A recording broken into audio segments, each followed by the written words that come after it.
विपक्ष की भूमिका हमेशा ही रहती थी। इतिहास गवाह है कि सरकार के अच्छे कामों की प्रशंसा करें और गलत अगर कोई काम है तो उसकी निंदा भी करें, उसको क्रिटिसाइज भी करेंगे, साथ ही साथ अच्छे सुझाव भी देने का काम हमेशा विपक्ष का रहता है। लेकिन इस समय विपक्ष इतना परेशान है सत्ता पाने के लिए, इतना हताश और निराश है कि आज विपक्ष सिर्फ और सिर्फ जनता को गुमराह करके, जनता को भ्रमित करके किसी भी तरह एन के पकड़ सत्य हत्याने के उपक्रम में अपनी मर्यादाएं सब भूल रहा है। अखिलेश यादव आज फिर से कहा कि संविधान खतरे में है, बीजेपी खतरे में है। अब अखिलेश जी, ये आपका नारा, आपकी घोषणा, आपकी बातें जनता चुनाव में सुन चुकी है, उसी से गुमराह होके वो धोखा खा चुकी है। देश की जनता, उत्तर प्रदेश की जनता अब इस छलावे में और झूठे बातों में आने वाली नहीं है। बुलडोजर कार्रवाई पर भी उन्होंने बोला है कि दिमाग से बुलडोजर चल के ऊपर मठ की जमीन के बारे में कहा जा रहा है कि मठ की जमीन जब हमारी सरकार आएगी तो मठ की जमीन की जांच की जाएगी, जांच कराई जाएगी। देखिए, मुंगेरी लाल के हसीन सपने देखना अखिलेश जी बंद कर दें। मुझे लगता है कि उत्तर प्रदेश अब उनको 2012 से 17 के कार्यकाल को जब भी याद करता है तो विचलित हो जाता है। उस समय की गुंडई, उस समय की अराजकता, उस समय का बच्चे जब पढ़ने जाते थे, बच्चियों के माँ बाप घर पर हनुमान चालीसा का पाठ करते थे कि सुरक्षित आ जाए।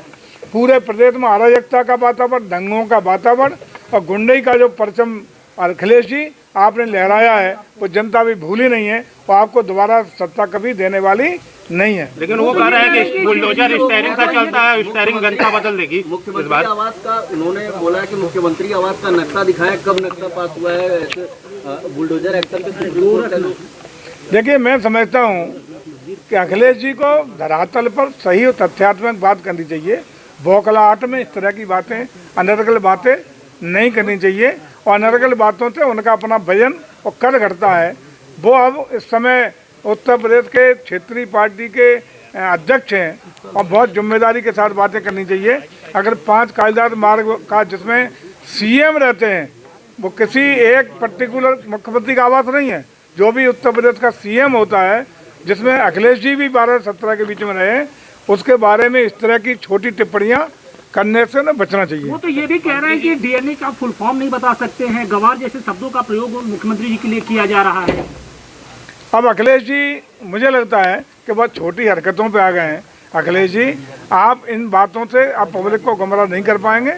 आपको निश्चित रूप से विपक्ष की भूमिका उत्तर प्रदेश की जनता ने तय की है और आगे भी आपकी यही भूमिका रहने वाली है। चुनाव को लेकर किस तरह की तैयारी है, क्योंकि विपक्ष लगातार उत्तर प्रदेश में सारी 10 की 10 उपचुनाव की सीटों पर भारतीय जनता पार्टी बहुत मजबूती के साथ लड़ेगी और हमें पूरा उत्तर प्रदेश के मतदाताओं पर भरोसा है कि सकारात्मक और रचनात्मक सोच के सभी लोग भारतीय जनता पार्टी को और उनके प्रत्याशियों को अपना आशीर्वाद दे करके सारी सीटों पर जिताने का काम करेंगे। मजहब में बांट करके, धर्म के आधार पर बांट करके एक बंटवारा करा चुके हैं। पुनः बांग्लादेश के जो हालात हैं, क्या वही हाल पैदा करना चाहते हैं? इस तरह के लोगों को चेतावनी है कि मजहब की राजनीति बंद कर दें। भारत सशक्त भारत है, राष्ट्रवाद की बात चलेगी, देश के रहने वाला हर व्यक्ति भारत और भारतीयता के साथ जिएगा। इस तरह के विघटनकारी बातें और तथ्यों की बातें रखना ये लोग बंद कर दें। मंत्री जी, आपने जैसा कहा कि कोई अवैध निर्माण नहीं था तीनों आरोपियों के घर पे, इसलिए बुलडोजर नहीं चला, तो क्या वाकई सरकार ने तीनों आरोपियों के घरों की जांच कराई थी और कोई अवैध निर्माण नहीं पाया गया?